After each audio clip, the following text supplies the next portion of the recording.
दोस्तों, डेजर्ट रोज एजुकेशन के online platform पर आपका स्वागत है। देखिए, अपन राजस्थान के मेले और त्योहारों की सीरीज में आज आगे चलते हैं, आगे पढ़ते हैं। आगे के जो महीने हैं, अपने 4 माह बचे हुए हैं, उनकी बात करेंगे। चैत्र की बात करते हैं आज, ठीक है। चैत्र माह है। देखिए, पिछली क्लास में बात किए थे अपन। तो चैत्र माह से जो पहला महीना आता है, चैत्र माह से जो पहले महीना आता है, फाल्गुन का महीना आता है। फाल्गुन में अपन लास्ट में पढ़े थे पूर्णिमा को, जो होली मनाई जाती है। देखिए, होली अलग अलग जगह की अपन अलग अलग होलियां भी पढ़े थे। ईलो जी की बारात पढ़े थे, बादशाही की सवारी पढ़े थे, नहान पढ़े थे, कोटा सांगूद का, जन्म मरण मरण का त्योहार पढ़े थे, जयपुर का, ठीक है। तो आज अपन चैत्र माह स्टार्ट करते हैं। चैत्र माह की जो एकम की बात करें अपन, तो धुलंडी आती है, ठीक है। पूर्णिमा को होली आती है, फाल्गुन पूर्णिमा को होली आती है, और चैत्र कृष्ण एकम को धुलंडी आती है।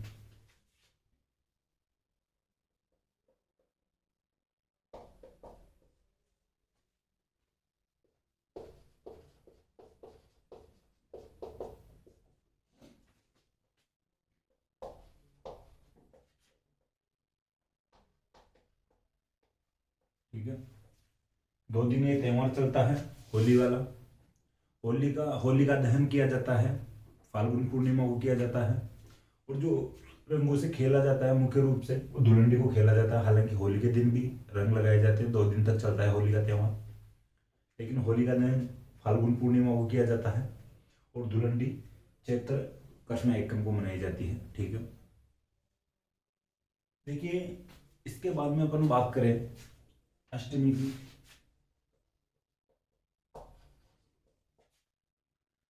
अष्टमी जो चैत्र कृष्ण अष्टमी होती है, ये शीतलाष्टमी कहलाती है, शीतलाष्टमी के रूप में पूजी जाती है, ठीक है। शीतलाष्टमी के रूप में पूजी जाती है। देखिए, शीतला माता का बड़ा मेला लगता है जयपुर में, चाकसू में, ठीक है। चाकसू जयपुर में पड़ता है। ये ध्यान रखना, क्वेश्चन बनता है कि शीतला माता का मेला कहाँ पर लगता है, तो जयपुर ऑप्शन में आ सकता है या चाकसू ऑप्शन में आ सकता है। ज्यादातर ऑप्शन में चाकसू आएगा, तो मेला लगता है चाकसू में।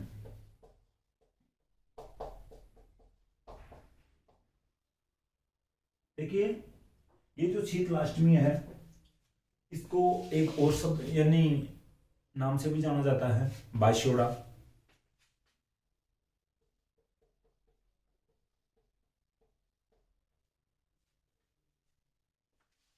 देखिए, बाश्योड़ा का मतलब ये है कि सप्तमी को, जैसे चैत्र कृष्ण सप्तमी को पकवान बनेंगे, और अष्टमी को भोग लगेगा शीतला माता के। तो सप्तमी को शाम को या सप्तमी को नाइट में पकवान बनेंगे, तो सुबह भोग लगेगा। इसका मतलब भाई, सीला भोग हो गया, ठंडा भोग हो गया, ठीक है, ठंडा खाना हो गया। तो बासीड़ों का मतलब बासा खाना का भोग लगता है शीतला माता के। ठंडे पकवानों को भोग लगता है शीतला माता के, ये थोड़ा ध्यान रखना। अलग अलग प्रकार के पकवान बनाए जाते हैं घरों में। ये एक ऐसा त्योहार है कि अपने को अलग अलग वैरायटी मिल जाती है खाने के तौर पे या पकवानों के तौर पे। और ज़्यादातर त्योहारों में अपने गिने चुने पकवान बनाए जाते हैं। लेकिन जो शीतलाष्टमी या सप्तमी को जो पहले दिन भोग यानी पकवान बनाए जाते हैं, इसमें बहुत ही भिन्न भिन्न प्रकार की वैरायटियाँ मिल जाती है अपने को। और फिर वही सुबह खाना खाया जाता है, ठीक है। तो उस दिन ये रहता है कि भाई, शीतलाष्टमी के दिन ठंडे पकवान ही खाए जाते हैं, यानी पूरे दिन यानी खाना नहीं बनता है उस दिन। हालांकि आजकल के लोग तो भाई मॉडर्न हो गए हैं, बनाने लग गए कुछ लोग। लेकिन परंपरा ये चली आ रही है कि भाई एक दिन तो सीले पकवान या ठंडे पकवान खाए जाए। चेचक की देवी कहलाती है शीतला माता, ठीक है। चेचक की देवी कहलाती है शीतला माता। तो यहाँ पे जो ऐसे ठंडे पकवान खाने से परंपरा बनी आ रही है कि ठंडे पकवान खाने से भाई बीमारियां दूर होती है, ठीक है। मंदिर चाकसू में है, ये भी ध्यान रख लेना। मेला चाकसू में लगेगा, तो मंदिर भी चाकसू में है। बड़ा मंदिर, वैसे शीतला माता के मंदिर हर गांव में होते हैं, लेकिन बड़ा मंदिर चाकसू में है, थोड़ा आप लिख लेना, ठीक है। देखिए, शीतला माता की एक और बात है कि खंडित मूर्ति की पूजा होती है। शीतला माता की मूर्ति जहां कहीं पर भी होगी, वो खंडित रूप में मिलेगी अपने को, ठीक है। आप लिख लेना, शीतला माता की खंडित मूर्ति की पूजा होती है, ठीक है। इसके बाद में एकादशी की बात करते हैं।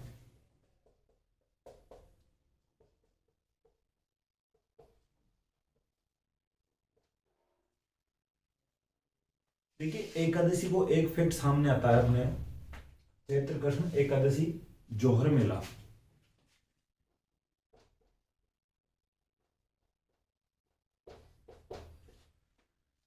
चैत्र कृष्ण एकादशी को जोहर मेला लगता है।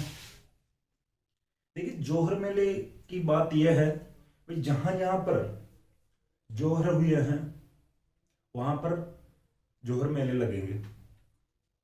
कहीं पर छोटे रूप में लगेंगे, कहीं पर बड़े रूप में लगेंगे। अब बड़े रूप में अगर आप भी थोड़ा सा लगा सकते हो दिमाग की, भी कहां पर लग सकता है। ज्यादातर जोर अपने को पढ़ने को मिलते हैं, या ज्यादातर जोर अपने सामने ये आते हैं। मेवाड़ का इतिहास थोड़ा इस प्रकार का रहा है कि वहां के जो जोर जोर है, उनको थोड़ा सही तरीके से पढ़ाया जाता है, उनसे थोड़े क्वेश्चन भी सही तरीके से पूछे जाते हैं, बार बार एग्जाम्स में पूछे जाते हैं। ज्यादातर जोहर हुए हैं मेवाड़ में, तो मेवाड़ यानी चित्तौड़गढ़ में यानी मुख्य मेला लगता है जोहर मेला, ठीक है। देखिए, थोड़ा ध्यान रखना, मैं पहले बता दिया हूँ, जहां जहां पर जोहर हुए हैं वहां वहां पर जोहर मेले लगते हैं। लेकिन मुख्य रूप से जो जोहर मेले की बात आती है, चित्तौड़गढ़ की आती है। चित्तौड़गढ़ में माना जाएगा जोहर मेला। कृष्ण चैत्र कृष्ण एकादशी को लगता है जोहर मेला। तो अपन ने बात की चैत्र कृष्ण यानी चैत्र माह की कृष्ण पक्ष की एकम को धुलंडी मनाई जाती है। अष्टमी को शीतलाष्टमी मनाई जाती है। मेला चाकसू में लगता है। चैचक की देवी कहलाती है शीतला माता। बाशोड़ा भी कहा जाता है शीतलाष्टमी को। एक फैक्ट और रह गया है, इसका थोड़ा ध्यान रख लेना। ये गधों का मेला लगता है ये जो शीतलाष्टमी को,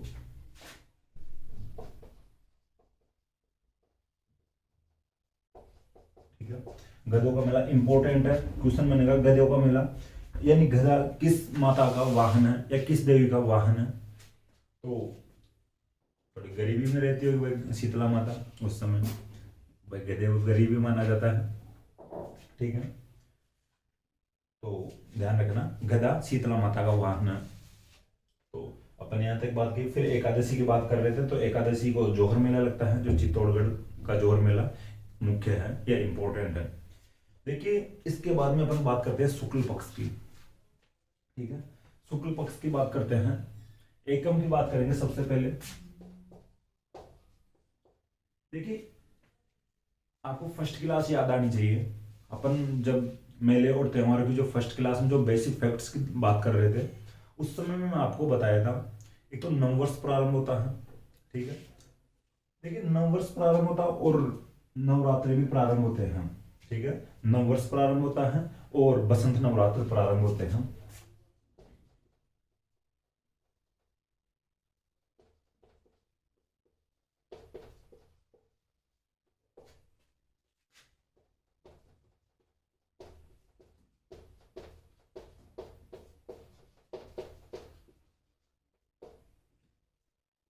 ठीक है।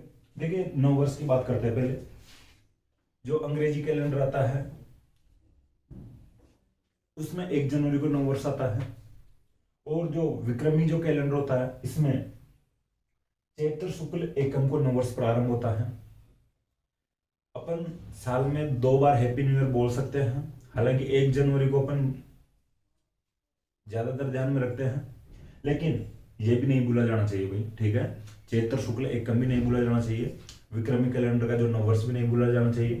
हालांकि आजकल तो सोशल मीडिया हो गया है, सोशल मीडिया पर हर कोई मैसेज कर देता है, फिर लोगों के माइंड में आई जाता है हाँ भाई ठीक है नववर्ष ये भी है। तो ये थोड़ा ध्यान रखना, नववर्ष विक्रमी कैलेंडर के अनुसार नववर्ष चैत्र शुक्ल एकम को प्रारंभ होता है।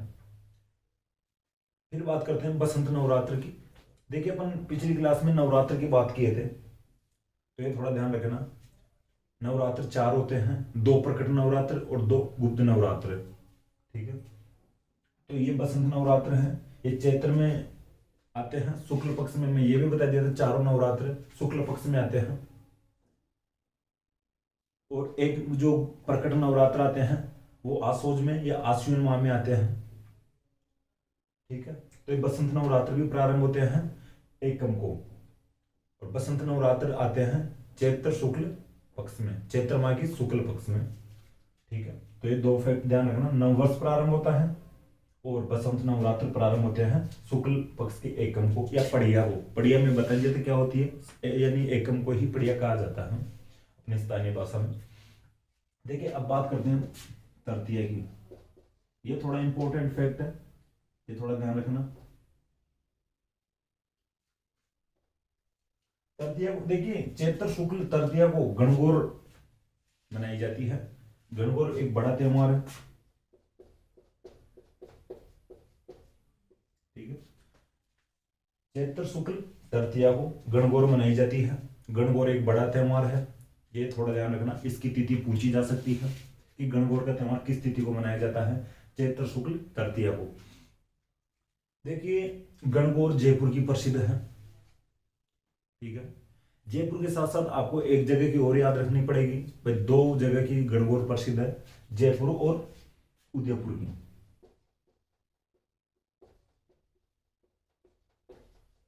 ठीक है, जयपुर और उदयपुर की गणगौर प्रसिद्ध है। देखिए ध्यान रखना, जयपुर और गणगौर की यानी जयपुर और उदयपुर की गणगौर प्रसिद्ध है। देखिए उदयपुर की गणगौर की एक बात मैं और बताता हूं। उदयपुर में सॉरी मेवाड़ के जो प्रथम पॉलिटिकल एजेंट हुए थे कर्नल जेम्स टोड। ठीक है, मेवाड़ के प्रथम पीए या पॉलिटिकल एजेंट बने थे कर्नल जेम्स टोड। तो कर्नल जेम्स टोड उदयपुर की गणगौर का वर्णन करते हैं। भाई जहां नौकरी करे थे या जहां पर अपना राजनीतिक करियर बिताए थे, जीवन बिताए थे, तो वहां की तो गाएंगे ही ना। तो कर्नल जेम्स टोड वर्णन करते हैं उदयपुर की गणगौर का। ठीक है, क्वेश्चन बनेगा कि कर्नल जेम्स टोड कहाँ की गणगौर का वर्णन करते हैं, तो उदयपुर की गणगौर का वर्णन करते हैं। और साथ में आपको पता रखना होगा जयपुर की गणगौर भी प्रसिद्ध है। ठीक है, देखिए एक फैक्ट और है, ये आप लिख लेना, गणगौर सर्वाधिक गीतों वाला त्योहार है।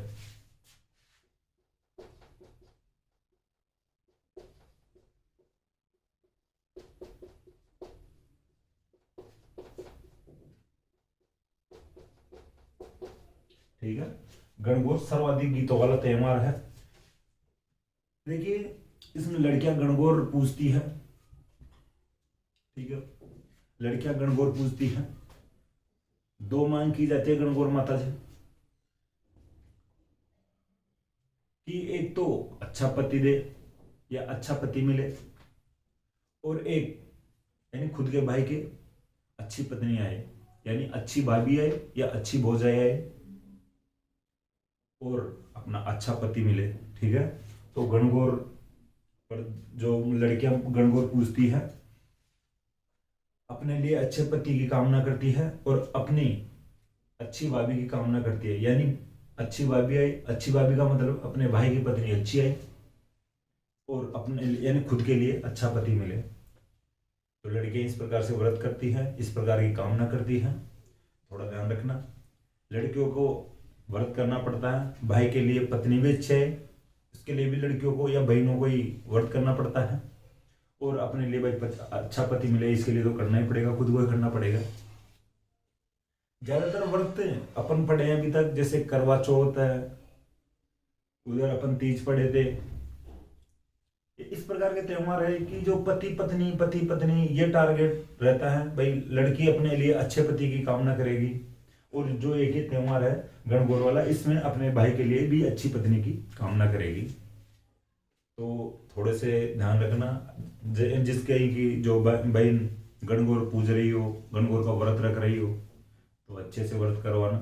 थोड़ी सी मिस्टेक कर दी अगर व्रत में तो देख लो आपके लिए अच्छी पत्नी नहीं आएगी, यानी भाई के लिए अच्छी पत्नी नहीं है ये। ठीक है, थोड़ा ध्यान रखना है। इस प्रकार से आप याद रख सकते हो कि गणगौर का जो त्योहार है सर्वाधिक गीतों वाला त्योहार है, और गणगौर पर लड़कियां अपने लिए अच्छे पति की कामना करती है और अपने भाई के लिए अच्छी पत्नी की कामना करती है, यानी कि अपने लिए अच्छी भौजाई या भाभी की कामना करती है। देखिए, इसके बाद में बात करते हैं जैसलमेर की। ठीक है, गणगौर की ही बात कर रहा हूं मैं। साइड में चलकर जैसलमेर की अपन पर्टिकुलर बात करना चाहेंगे। इधर करना चाहूंगा मैं बात, इधर लिखूंगा जो भी फैक्ट होगा। ये कृष्ण पक्ष की बात नहीं कर रहे, पहले हो चुकी है कृष्ण पक्ष की। देखिए, जैसलमेर में तृतीया के दिन गणगौर की सवारी नहीं निकाली जाती है।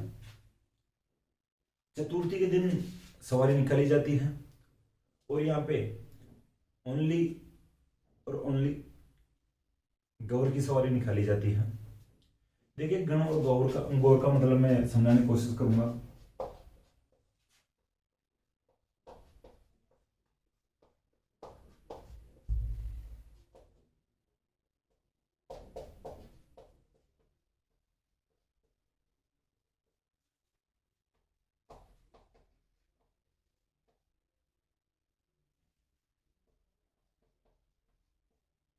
ठीक है, गण और गौर में दो शब्द लिखा हुआ है यहाँ पे, दोनों मिलकर गणगौर कहलाते हैं, गणगौर होते हैं। गौर का मतलब गौर होता है। इधर गण का मतलब अपन निकाले। ठीक है, गण का मतलब शिव होता है, शिव को ईश्वर भी कहा जाता है। ठीक है, गण का मतलब शिव होता है, शिव को ईश्वर भी कहा जाता है।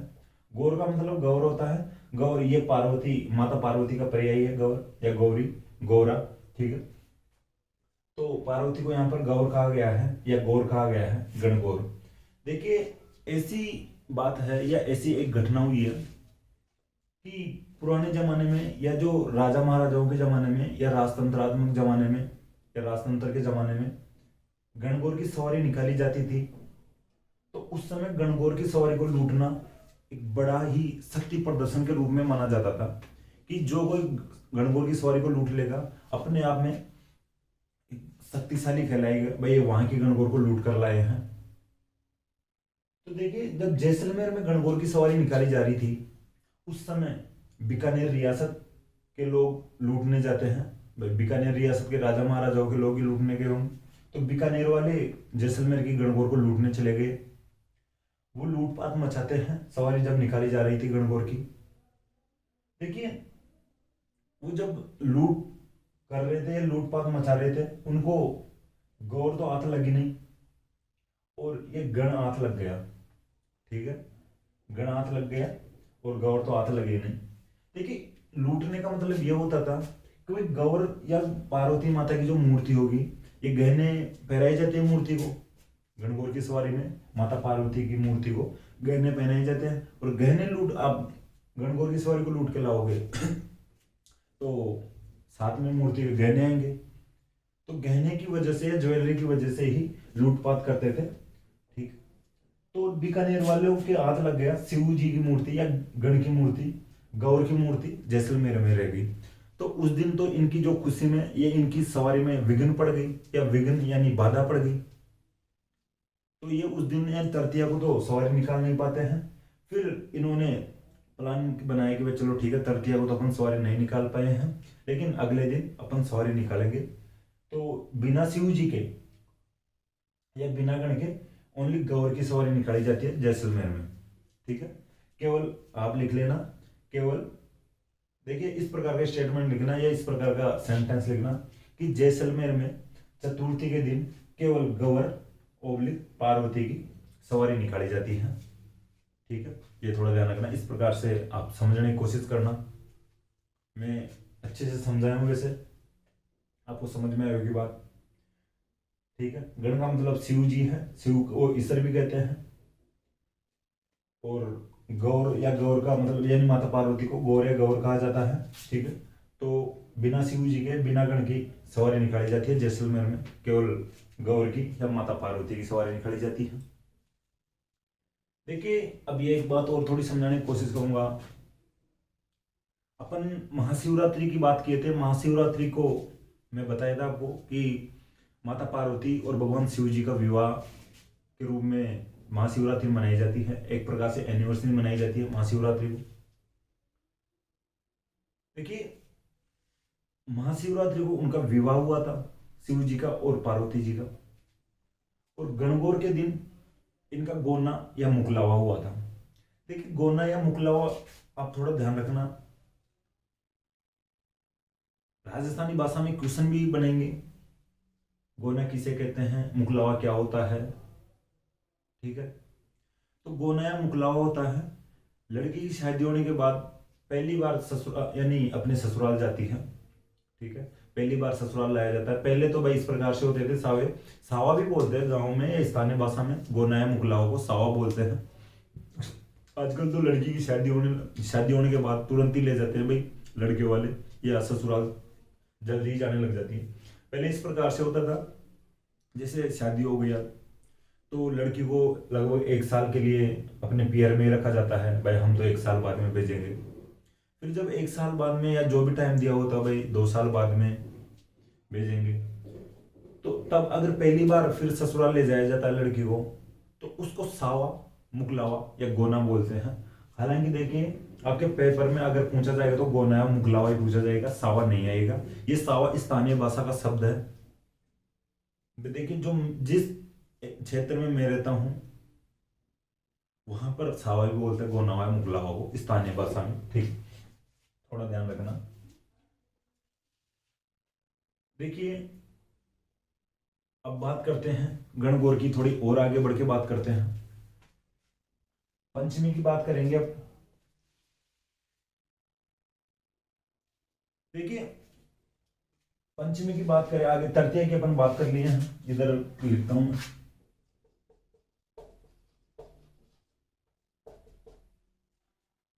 पंचमी को भी गणगौरी मनाई जाती है, लेकिन ये नाथ द्वारा की प्रसिद्ध है। देखिए, नाथ द्वारा में जो गणगौर मनाई जाती है, ये पंचमी के दिन मनाई जाती है। इसको गुलाबी गणगौर या चुनड़ी गणगौर भी कहा जाता है।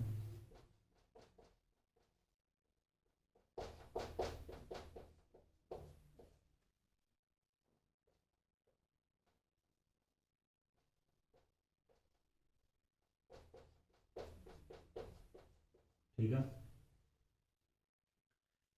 देखिए, गुलाबी ओढ़नी या गुलाबी चुनड़ी उड़ाई जाती है, यानी गणगौर की मूर्ति को या गौर की मूर्ति को गुलाबी चुनड़ी उड़ाई जाती है, तो इसलिए इसको चुनड़ी गणगौर भी कहा जाता है, ठीक है।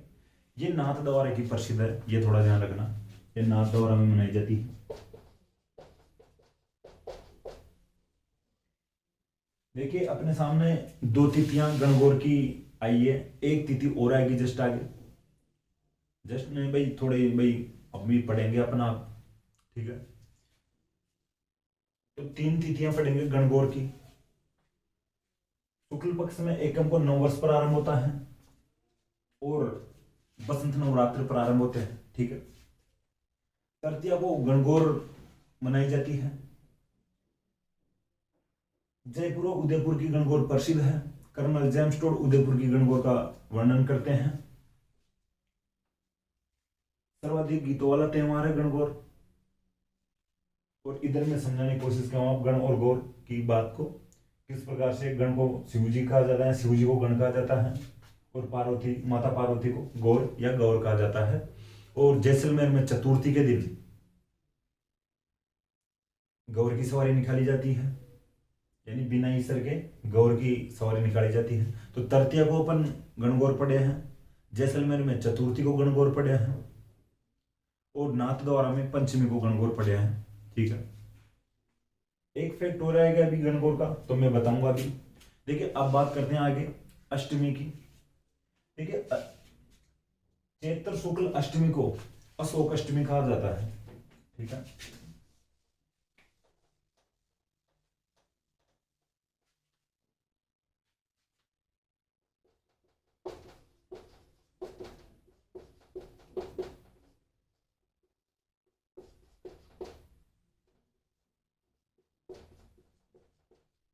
ठीक है, यहाँ में मैं पंचमी को लिख दिया हूँ, गुलाबी गणगौर है, चुनरी गणगौर आप लिख लेना।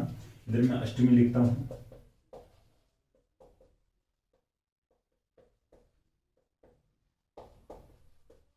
ठीक है। चैत्र शुक्ल अष्टमी को अशोक अष्टमी कहते हैं। इस दिन अशोक के पेड़ की पूजा की जाती है। अशोक का पेड़ आप समझते हो, आसापाला बोलते हैं स्थानीय भाषा में अशोक के पेड़ को, आसापाला। तो अष्टमी के दिन अशोक अष्टमी मनाई जाती है, अशोक के पेड़ की पूजा की जाती है।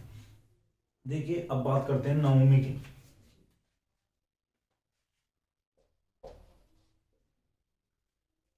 यानी नवरात्र चल रहे हैं, तो एकम को नवरात्र होंगे, अष्टमी को अष्टमी यानी अशोक अष्टमी हो गई, नवमी की बात करते हैं अब आगे। तो देखिए नवमी को रामनवमी मनाई जाती है, भगवान राम जी का जन्मदिन, एक प्रकार से बर्थडे। ठीक है, तो रामनवमी हो गई नवमी को। देखिए नवमी के बाद में अपन बात करते हैं पूर्णिमा की, बात करते हैं। देखिए जो आश्विन या आसोज वाले जो नवरात्र चलते हैं उनमें विजयादशमी होती है। इधर बात कर रहे हैं नवमी के दिन अपन रामनवमी की बात कर रहे हैं, और फिर पूर्णिमा की। ठीक है, नवमी यहां तक भाई नवरात्र कंप्लीट हो जाते हैं। अब बात करते हैं पूर्णिमा की। पूर्णिमा के दिन देखिए हनुमान जयंती मनाई जाती है। ठीक है, चैत्र पूर्णिमा को हनुमान जयंती मनाई जाती है। देखिए हनुमान जयंती के दिन दो मेले लगते हैं, बड़े मेले लगते हैं। हालांकि हनुमान जी का जन्मदिन मनाया जाएगा, तो जहां जहां पे हनुमान जी के मंदिर होंगे उन मंदिरों में जन्मदिन तो मनाया जाएगा। लेकिन बड़े मेलों की बात करते हैं अपन, तो एक तो सालासर बालाजी चूरू में,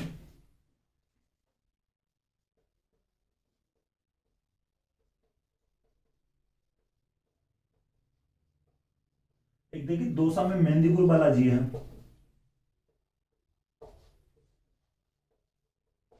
ठीक है, एक तो सालासर चूरू में स्थान पड़ता है, सालासर बालाजी के मेला लगता है। और एक दौसा में स्थान पड़ता है मेहंदीपुर, तो यहाँ पर भी हनुमान जी का बड़ा मंदिर है। तो दौसा के मेहंदीपुर बालाजी मंदिर में मेला लगता है, और चूरू के सालासर बालाजी मंदिर में भी मेला लगता है पूर्णिमा को या हनुमान जयंती को। ठीक है, देखिए एक फैक्ट थोड़ा ध्यान रख लेना, ट्यूशन ऐसे बनता है भाई किस मंदिर में या हनुमान जी के किस मंदिर में हनुमान जी की मूर्ति के दाढ़ी मूछ है। ठीक है, तो ये फैक्ट ये सालासर वाला होगा। सालासर बालाजी के मंदिर में हनुमान जी के मूर्ति के दाढ़ी मूछ है, और सभी जगह पर दाढ़ी मूछ विहीन है मूर्ति। हनुमान जी की कहीं पर भी मूर्ति दाढ़ी मूछ विहीन है, लेकिन सालासर मंदिर में हनुमान जी की मूर्ति के दाढ़ी मूछ है।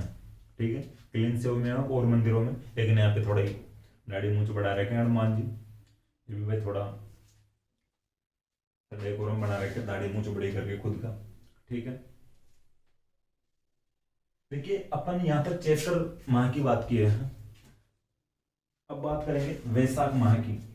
ठीक है, शुक्ल पक्ष की जो तिथियां हैं वापस मैं बोल देता हूँ। एकम को नववर्ष प्रारंभ होता है, बसंत नवरात्र प्रारंभ होते हैं। तृतीया को गणगौर मनाई जाती है, जयपुर उदयपुर की गणगौर प्रसिद्ध है। कर्नल जेम्स टोड ने उदयपुर की गणगौर का वर्णन किया है, सर्वाधिक गीतों वाला त्योहार है। ठीक है, और पंचमी को गुलाबी गणगौर मनाई जाती है, जिसे चुनड़ी गणगौर भी कहा जाता है, नाथ द्वारा की प्रसिद्ध है ये। और चतुर्थी की अपन बात कर रहे थे, वो जैसलमेर में केवल गौर की सवारी निकाली जाती है, यानी शिव जी की या ईश्वर की सवारी नहीं निकाली जाती है। ठीक है, अष्टमी की बात किए तो अशोक अष्टमी मनाई जाती है, नवमी के दिन रामनवमी मनाई जाती है, और पूर्णिमा के दिन हनुमान जयंती मनाई जाती है। मेले लगते हैं पूर्णिमा को, एक तो सालासर बालाजी चूरू और मेहंदीपुर बालाजी दौसा में। ठीक है, तो सालासर बालाजी के मंदिर में मूर्ति के दाढ़ी मूछ है। अब बात करते हैं वैशाख महीने की।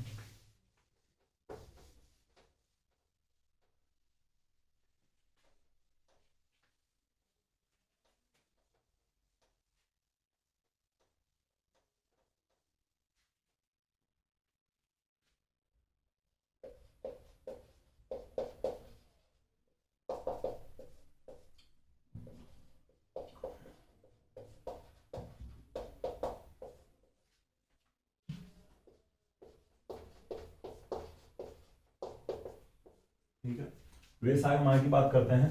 वही कृष्ण पक्ष और शुक्ल पक्ष की बात करेंगे। पहले बात करेंगे कृष्ण पक्ष की। देखिए कृष्ण पक्ष की तृतीया की बात करते हैं सबसे पहले अपन। अभी मैं आपको बोल रहा था भाई अपन एक फैक्ट और पढ़ेंगे गणगौर का। तो एक बात अब आती है तृतीया को। देखिए तृतीया को धींगा गौर,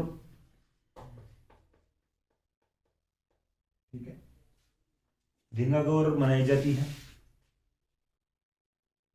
धींगा गौर की मैं जो कहानी आपको समझाने की कोशिश करूंगा, आप ध्यान से सुनना। धींगा गौर की बात मैं बताऊं, देखिए मेवाड़ में राजा हुए थे राज सिंह, ठीक है। मेवाड़ के राज सिंह के समय ये धींगा गौर मनाना शुरू होता है या प्रारंभ होती है धींगा गौर। देखिए राज सिंह की एक रानी थी, जोधपुर की थी वो, उनका पियर पक्ष जोधपुर था, पियर जोधपुर में था। राज सिंह का ससुराल था एक प्रकार से, ठीक है। राज सिंह का ससुराल जोधपुर में, तो राज सिंह के एक रानी थी जोधपुर की। तो राज सिंह और उनकी रानी के बीच में कोई अनबन हो गई गणगौर के दिन, ठीक है। जो अपन बात किए थे अभी तृतीया की, चैत्र शुक्ल तृतीया की, तो वो रूठ गई एक प्रकार से। तो वो गणगौर नहीं मना पाती है तृतीया के दिन। आपस में थोड़ी बहुत लड़ाई झगड़ा हो ही जाता है पति पत्नी के बीच में, और वो कोई स्पेशल डे पे हो जाए तो थोड़ी और ढंग से रूठ जाती है पत्नी। तो गणगौर के दिन रूठ गई, वो गणगौर नहीं मना पाती है। गणगौर निकलते 2-4 दिन बाद में राजीनामा हो गया उनके बीच में, सॉल्यूशन हो गया जो भी प्रॉब्लम का। कुछ मंगवाए होगी, को कपड़े लत्ते मंगवाए होंगे, गणगौर के दिन ये ला के देना, तो मना कर दिए होंगे राज सिंह। तो बाद में राजी हो गई। अब जो उनकी जो पत्नी थी और रानी थी राज सिंह की, वो कहती है भाई आप गणगौर के दिन ही मना लेते मुझे, तो कम से कम मैं गणगौर तो मना लेती। राज सिंह कहते भाई गणगौर नहीं, अगले साल मना लेना, क्या हो गया, गणगौर तो अगले साल तो मनाऊंगी, लेकिन ये गणगौर तो रह गई ना मेरी, मैं भी पूजा करती हूँ। राज सिंह कहते भाई गणगौर कब गई है, तो कहती है भाई अभी पिछली जो तृतीया हो गई है शुक्ल पक्ष की तृतीया को। तो राज सिंह कहते भाई अगली तृतीया को मना लेना। अगली तृतीया भी 5-7 दिन बाद में आने वाली है, और पिछली तृतीया 2-4 दिन पहले गई है, 10-5 दिन बाद में वापस तृतीया आ जाएगी, वैसा कृष्ण तृतीया आ जाएगी। रानी कहती भाई ऐसा थोड़ी ना होता है भाई, जो गणगौर तो शुक्ल पक्ष की तृतीया जो चैत्र माह में मनाई जाती है, तो मैं अनाउंसमेंट कर दूंगा, तू भी अकेली तू ही नहीं पूरा मेवाड़ मनाएगा, मैं कह दूंगा तुम। तो राज सिंह अनाउंसमेंट करवाते हैं पूरा मेवाड़ वैसा कृष्ण तृतीया को एक बार वापस गणगौर मनाएगा, ठीक है। तो वो फिर राजा या महाराजा या राणा अनाउंसमेंट कर दे और जनता नहीं करे, तो ये थोड़ी ना हो सकता भाई राजा ने अनाउंसमेंट किया चलो मना लेते हैं। थालियां भी तो बजाई है अभी लॉकडाउन में, दीपक जलाए हैं लॉकडाउन में, तालियां बजाई है। तो वही बात है उस समय भाई सर्वे सर्वा राजा, आज अपने मोदी जी थालियां बजा ले, तालियां बजवा ले, दीपक जलवा ले। तो उस समय राज सिंह गणगौर भी मनवा ले, क्या हो गया। तो अनाउंसमेंट कर देते राज सिंह भाई पूरा मेवाड़ वैसा कृष्ण तृतीया को गवर्नमेंट गणगौर मनाएगा वापस। जनता हो जाती है तो यार भाई राजा कह रहा तो कर लेंगे, मना लेंगे, ठीक। तो तृतीया को वैसा कृष्ण पक्ष तृतीया को धींगा गौर मनाई जाती है, ये ध्यान रखना। क्यों मनाई गई थी मैं बता दिया हूँ स्टोरी। राज सिंह की जो रानी रूठ गई थी, गणगौर जो प्रॉपर गणगौर होती है चैत्र शुक्ल तृतीया को, तो गणगौर के दिन वो रूठ गई थी। दोनों ध्यान रखना, रूठना और रूठना एक ही होता है। तो अगले जो तृतीया को राज सिंह के कहने पर पूरा मेवाड़ गणगौर मनाता है, जिसे धींगा गौर कहा गया है। देखिए धींगा गौर का मेला लगता है जोधपुर में।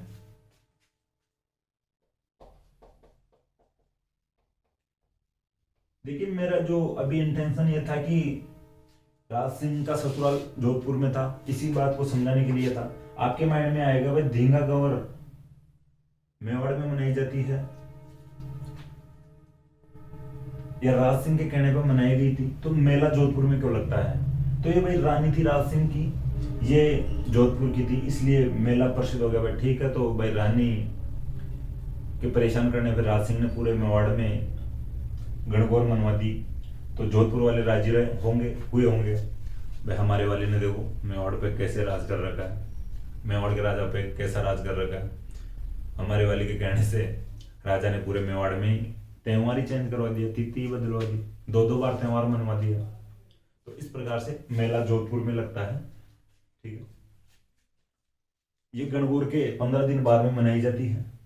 दींगा गौर भाई चैत्र शुक्ल तृतीया से वैशाख कृष्ण तृतीया, 15 दिन का अंतर होता है हर एक तिथि में वापस आने में। ठीक है, देखिए धींगा इसका नाम रखा गया है, ये भी थोड़ा समझना भाई धींगा क्यों रखा गया है। धींगा का मतलब होता है जबरदस्ती, जबरदस्ती से कुछ भी काम करवाना।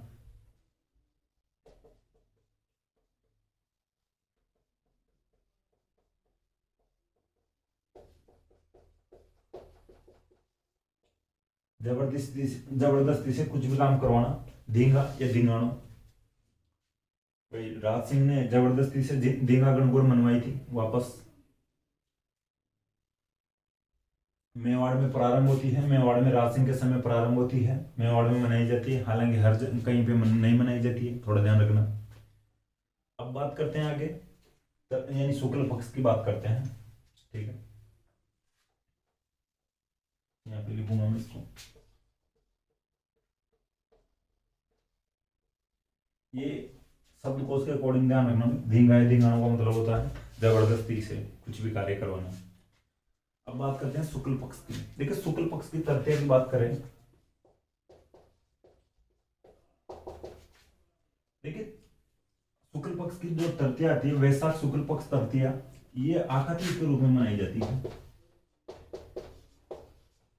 ठीक है, आकातीज, इसे अक्षय तृतीया भी कहा जाता है।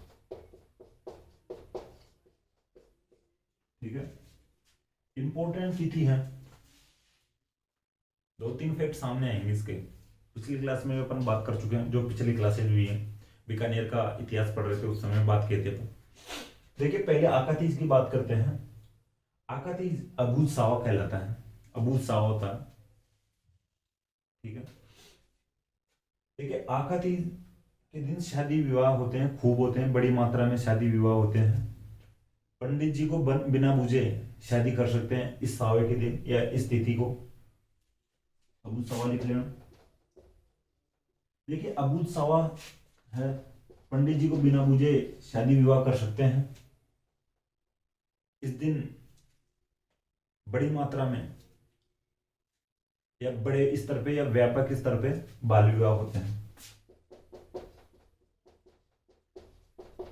ये एक प्रकार की सामाजिक कुरीति है बाल विवाह, लेकिन आकातीज को बड़े स्तर पर होते हैं बाल विवाह है। ठीक है, आकातीज को अक्षय तृतीया कहा जाता है। आकातीज वैशाख शुक्ल पक्ष में आती है। ठीक है, अबूझ सावा कहलाता है, बाल विवाह होते हैं। अब बात करते हैं बीकानेर के जो इतिहास पढ़ रहे थे उसकी वापस एक मैं थोड़ा सा बता देता हूँ। वैसे मैं बता दिया था कि ये आकातीजा अक्षय तृतीया बीकानेर का स्थापना दिवस कहलाता है। हालांकि मैं थोड़ा सा ये भी समझाने की कोशिश किया था, पर पहले वाले दिन ही हो चुकी थी स्थापना तो, लेकिन बड़े स्तर पर जो उसकी खुशी मनाई जाती है बीकानेर के जो यानी स्थापना के रूप में, तो तृतीया के दिन मनाई जाती है। और बीकानेर में आकातीज को या अक्षय तृतीया को पतंगे उड़ाई जाती है। ठीक है, बीकानेर में अक्षय तृतीया को स्थापना दिवस मनाया जाता है बीकानेर का, और पतंगे उड़ाई जाती है। अलग अलग क्षेत्रों में देखिए पतंगबाजी अलग अलग फेस्टिवल पे या अलग अलग त्योहार पे होती है। बीकानेर में जैसे आकातीज को होती है, जयपुर में मकर संक्रांति के दिन होती है। ठीक है, थोड़ा ध्यान रखना। देखिए अब बात करते हैं पूर्णिमा की।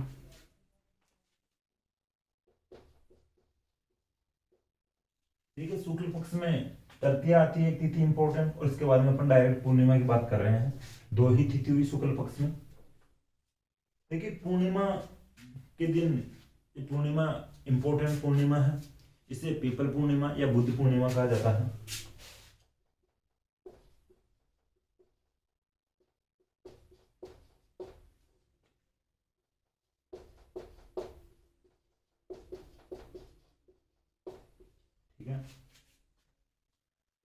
को बुद्ध पूर्णिमा कहा जाता है और पीपल पूर्णिमा कहा जाता है। वैशाख की पूर्णिमा को कहा जाता है बुद्ध पूर्णिमा या पीपल पूर्णिमा। देखिए, बुद्ध पूर्णिमा और पीपल पूर्णिमा इसलिए कहा जाता है,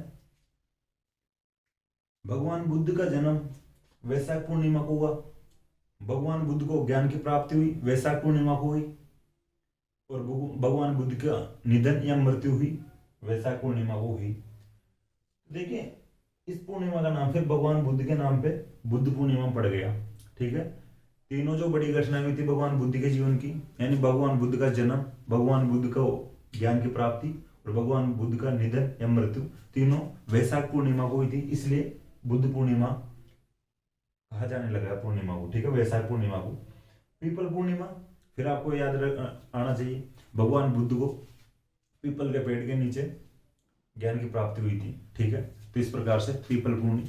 देखिए, पीपल जो पेड़ों में, वृक्षों में जो स्थान पीपल के पेड़ का है और कोई ही पेड़ का होगा। ठीक है, पीपल का पेड़ बहुत ही महत्वपूर्ण माना जाता है, पूजा जाता है पीपल का पेड़। लड़कियां खूब सींचती है, जल चढ़ाती हैं, भाई लड़के भी सींचते हैं, ऐसी कोई बात नहीं है, पीपल के पेड़ थोड़ा ध्यान रखना। लेकिन बुद्ध पूर्णिमा और पीपल पूर्णिमा कहा जाता है वैशाख पूर्णिमा को। देखिए, इस दिन कुछ जगहों पर, कुछ स्थानों पर मेले भी लगते हैं, उनका भी आप थोड़ा ध्यान रख लेना।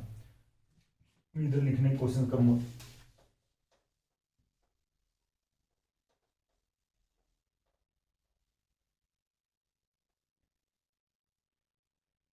देखिए, एक तो बाणगंगा मेला लगता है। देखिए, पूर्णिमा की बात कर रहा हूँ, इधर आप कृष्ण पक्ष की मत समझ लेना, शुक्ल पक्ष की बात कर रहा हूँ, उसमें पूर्णिमा की बात कर रहा हूँ। जो वैशाख पूर्णिमा को मेले लगते हैं उनकी बात कर रहा हूँ।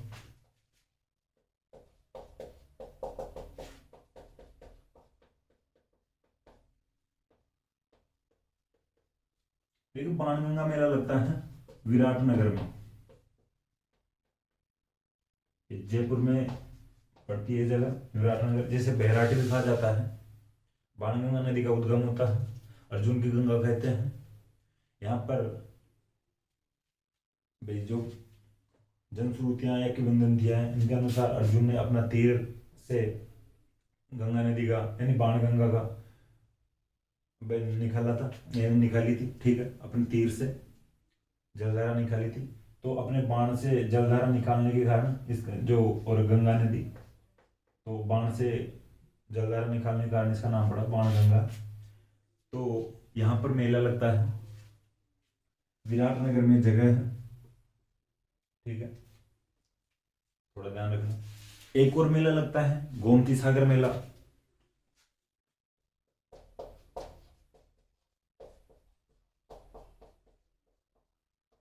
वैसे अपन बाणगंगा नदी की पहले बात कर चुके, बाणगंगा नदी पर जमुआ रामगढ़ बांध भी स्थित है। ठीक है, गोमती सागर मेला लगता है झालरापाटन में।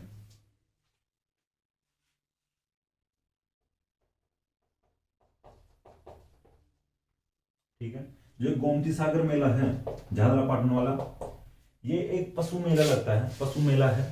मालवी नस्ल के पशु जो क्रय विक्रय होते हैं यहाँ पे। ठीक है,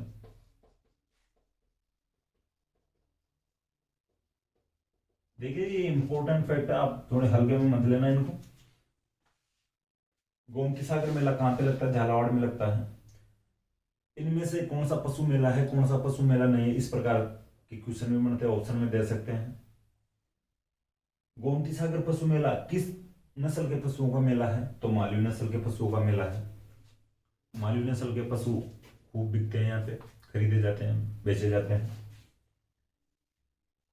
अब बात करते हैं एक और मेले की, नक्की झील मेला। नक्की झील मेला माउंट आबू में लगेगा, सिरोही में।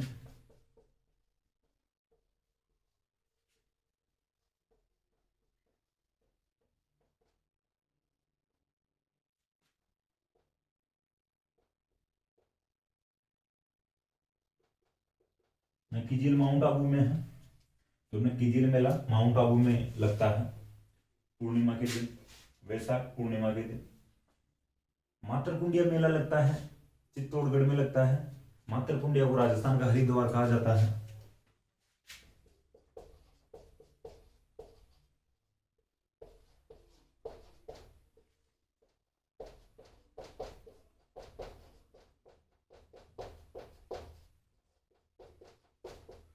देखिए लिख लेना, मातृकुंडिया को राजस्थान का हरिद्वार कहा जाता है।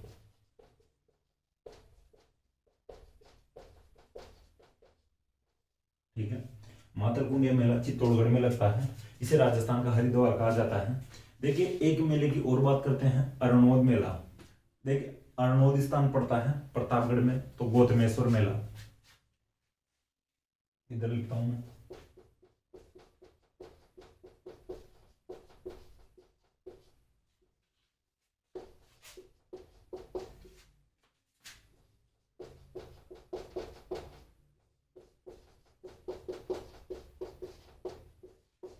ठीक है, आपको अरणोद जो प्रतापगढ़ दिखाई नहीं दे रहा होगा, जो गौतमेश्वर मेला है प्रतापगढ़ के अरणोद नामक स्थान पर लगता है। कोई गांव है अरणोद, प्रतापगढ़ में है, आपको ये ध्यान रखना पड़ेगा। दोनों में से कोई भी ऑप्शन में आ सकता है, अरणोद भी आ सकता है, प्रतापगढ़ भी आ सकता है। और गौतमेश्वर मेला लगता है। अपन लगभग 5 मेलों की बात किए हैं। बाणगंगा मेला लगता है विराटनगर जयपुर में। गोमती सागर मेला लगता है झालरापाटन में, जो मालवी नस्ल के पशुओं का मेला लगता है। ठीक है, फिर बात की थी नक्की झील मेला, जो माउंट आबू में, नक्की झील भी माउंट आबू में है, तो वहां पे मेला लगेगा। फिर बात की थी मातृकुंडिया मेला, जो चित्तौड़गढ़ में लगता है, राजस्थान का हरिद्वार कहलाता है। फिर लास्ट में बात की थी गौतमेश्वर मेले की, जो प्रतापगढ़ के अरणोद में लगता है। देखिए अपन यहाँ तक बात कर लिए हैं। वैशाख महीना कंप्लीट हो चुका है। अगली क्लास में अपने जो हिंदू महीने हैं, विक्रमी संवत के जो महीने हैं, ये कंप्लीट हो जाएंगे। फिर और जो धर्म है उनके भी अपन पढ़ेंगे महीनों की, और जो त्यौहार आते हैं उनकी बात करेंगे। जो मेले आते हैं उनके और धर्मों के, तो उनकी बात करेंगे। तो दोस्तों मुझे आशा है कि क्लास आपको पसंद आए। क्लास अगर आपको पसंद आए तो क्लास को लाइक करें, कमेंट करें और अपने दोस्तों के साथ शेयर करें। थैंक यू दोस्तों।